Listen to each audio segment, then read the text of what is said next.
In a land where the sea whispers secrets, there's a story that still echoes through the waves. Picture a coastline at dawn, where the horizon glows gold, and the tides carry tales of love, lies, and redemption. This is the tale of Jamal, a man they called a merchant of cloth, but whose true trade was in deception. He wove a web of lives, 3 families, 3 worlds, each believing they held his heart. None knew the others existed. But the sea, my friends, has a way of washing truth ashore. Let me take you there, to a place where secrets unravel and strength is born from betrayal. We begin by the shore, in a house alive with warmth and the scent of saffron. Here lived Sharbanu, a woman of quiet grace, her strength forged in years of devotion. She raised 3 daughters under the shadow of Jamal's wealth. Sitara, the eldest, was steady as the tides, her hands weaving dreams into intricate embroidery. Sohaila, full of spark, chased beauty in mirrors and market stalls, her laughter bright as the sun. And then there was Sudabe, the youngest, with eyes that saw beyond the surface and a heart that questioned everything. One morning, as Jamal packed for another of his endless trade journeys, Sodabe's curiosity led her to his satchel. Her fingers brushed against something strange. 2 necklaces, identical, their gems catching the light like secrets trapped in glass. She'd seen one before, a gift from Jamal to her mother, a token of love, or so they thought. "They're entrusted to me," Jamal snapped when she asked, his voice sharp enough to cut through her doubts. But Sodabe's mind was a tide turning. What kind of trust needed duplicates? Jamal rode off, his horse kicking up dust, leaving whispers of unease behind. Sharbanu brushed it aside, her faith in him as steady as the sea. But Sodabe, she was different. She was the spark that would light the fire. Now, let's follow Jamal's shadow beyond the shore, where his lies stretched like threads across the land. In the northern mountains, where the air was sharp and the peaks dusted with snow, lived Zoreh. Her home was cold, its walls bare, her days heavy with loneliness. No children warmed her heart. Only Jamal's promises, delivered in fleeting visits that grew rarer each year. She clung to his words, though they felt thinner with every passing winter, like a thread worn to breaking. Across the sea, in a village where flowers bloomed brighter than sorrow, lived Khurshid. Her home was a haven of laughter, shared with her 4 daughters, Nazanin, Layla, Mahtab, and Pari. The girls filled the air with music and mischief, their love for Jamal as boundless as the horizon. To Khurshid, he brought a necklace, its gems sparkling as he swore it was one of a kind, a symbol of a love meant for her alone. She believed him, as did her daughters, who saw their father as a hero sailing in from the sea. 3 families, 3 worlds, each convinced they held Jamal's heart. None knew the others existed. He moved between them like a shadow, his charm a mask, his greed a flame that burned for more wealth, more power, perhaps even a son to carry his name. He thought his web was unbreakable. He was wrong. Fate, like the sea, has a way of stirring the calm. One day, a crier's voice rang out across the land, from shore to mountain to village. The king, stung by a runaway groom, had declared a contest, a chance to win his daughter's hand and a seat beside the throne. The news buzzed through markets and homes, a spark of excitement in a world of routine. It was a call to dream, to dare, to step into the light. In Sharbanu's house, the daughters gathered around the hearth, their voices mingling with laughter. A contest for a crown? Sohila scoffed, her eyes dancing. Sounds like a circus for fools. Cetera smiled quietly, but Sudabe's mind was elsewhere. Let's go see it, she urged, her curiosity a tide pulling them toward the capital. Sharbanu hesitated, her heart tethered to home, but Sudabe's fire was contagious. They would go. Far away, Zoré heard the crier's call and felt a stir of longing. The capital's lights might ease the ache in her soul, she thought, and so she packed her cloak and set out alone. Across the sea, Hushid's daughters begged to see the spectacle, their voices a chorus of excitement. "A royal contest!" Nazanin cried, and Khurshid, swept up in their joy, agreed to sail to the city. And Jamal? In a dimly lit inn, he overheard the crier's words and saw not a contest, but a crown. Greed whispered in his ear, and he believed his families, trusting, distant, would never set foot in the capital. He imagined himself as the king's chosen, his secrets safe, his power assured. Oh, how wrong he was. The roads to the capital became rivers of hope, carrying 3 families toward a collision they couldn't foresee. Sharbanu and her daughters traveled by cart, the sea glinting at their side. Sudabe's questions about those necklaces growing sharper with every mile.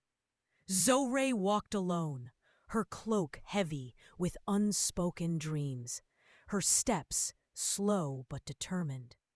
Khurshid and her girls sang as they sailed, their boat cutting through waves like a promise of adventure. The capital was a marvel, a city of golden banners and markets alive with the scent of spices and the song of merchants. The grand square brimmed with people, their eyes fixed on a platform where the king and his daughter sat, awaiting their champion. The air was thick with anticipation, the crowd a sea of faces, each hiding their own hopes and fears. 2 contestants stepped forward before Jamal. The first clashed with the king, his words sharp enough to spark chaos, his defiance drawing gasps from the crowd. The second came close to victory, his answers clever, his charm disarming, until a voice from the crowd exposed him as a fraud, his lies unraveling like cheap thread. The square buzzed with shock, but nothing could prepare them for what came next. Jamal stepped onto the platform, his stride confident, his smile practiced. He called himself a humble merchant, a lone soul from the docks, his voice smooth as silk. The crowd cheered, caught in his spell.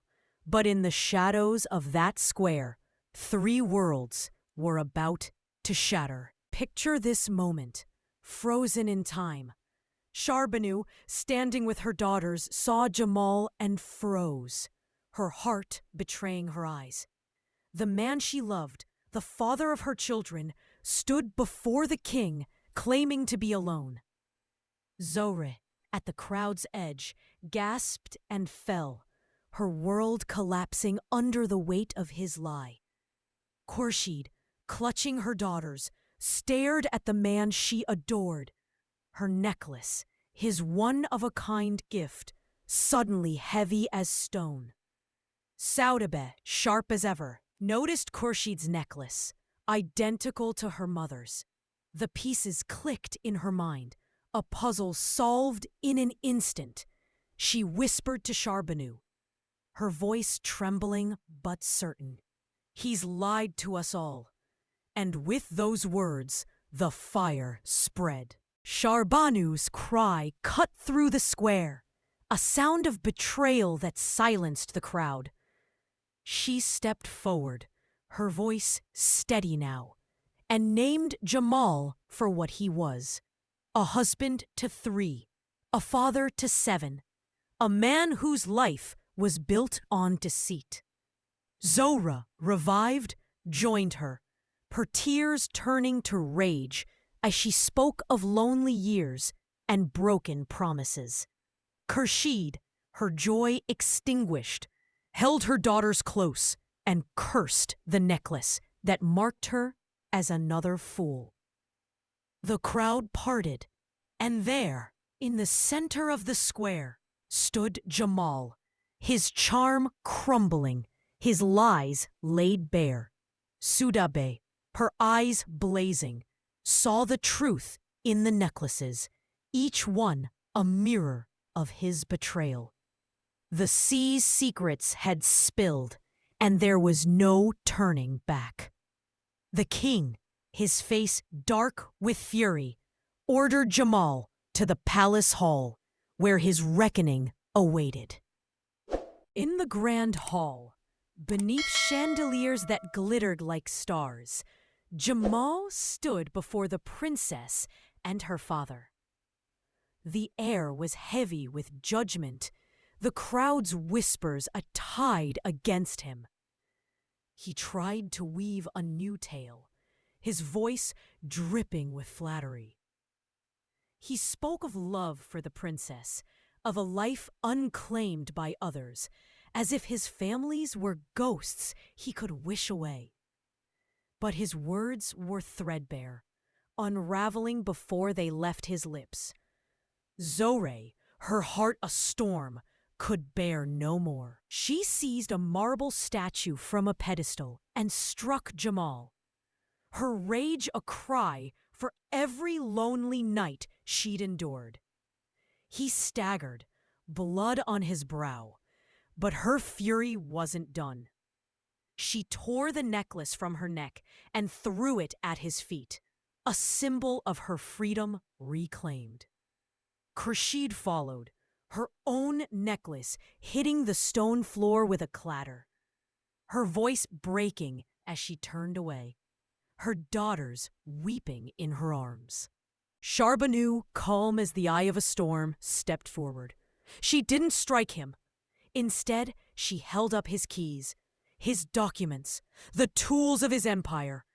"This wealth belongs to us now," she said, her voice a blade of justice. "You built it on our trust and we take it back." Sudabe, watching her father, spoke softly but with steel. "You've hurt us, but you've hurt yourself most of all." The princess, her patience shattered, ordered Jamal and his accomplices, 2 dock boys he'd paid to lie, dragged away. The hall fell silent, the weight of truth settling like dust.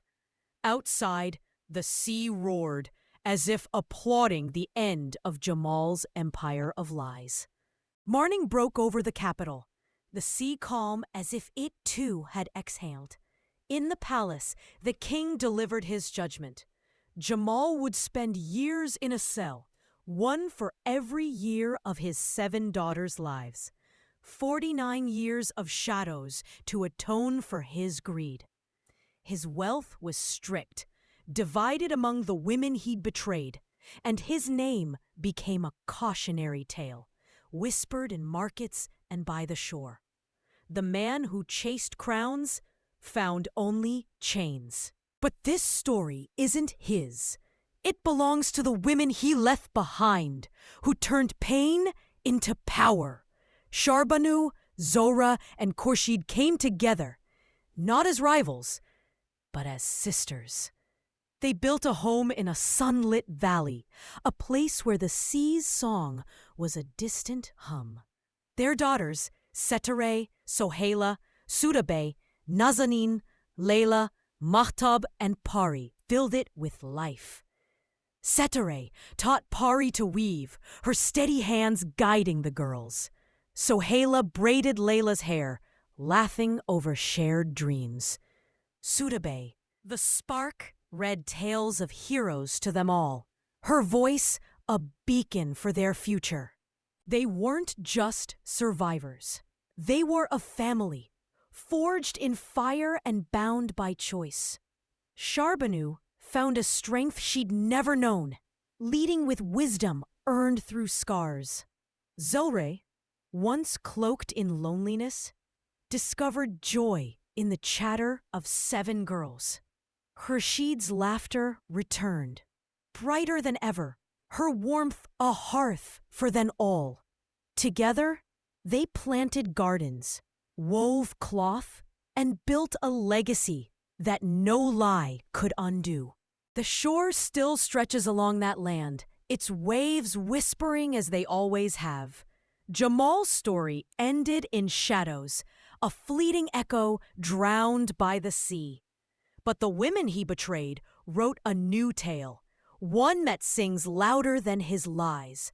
Their home became a haven, not just for them, but for others, women and girls seeking refuge from their own betrayals, their own broken promises. Sudabay, now a young woman, took up her mother's keys, not as a burden, but as a promise. She opened a school in their valley, teaching girls to read, to weave, to dream without fear. The necklaces, once symbols of deceit, were melted down, their gems set into a mosaic above the school's door, a shimmering reminder that truth can be forged from lies. Look out at that horizon where the sun kisses the sea. The secrets are gone, carried away by the tides. What remains is a legacy of hope, of strength, of women who chose to rise. Their story lives in the laughter of their daughters, in the gardens they planted, in the lives they rebuilt. The sea sings it still, and it will sing it forever.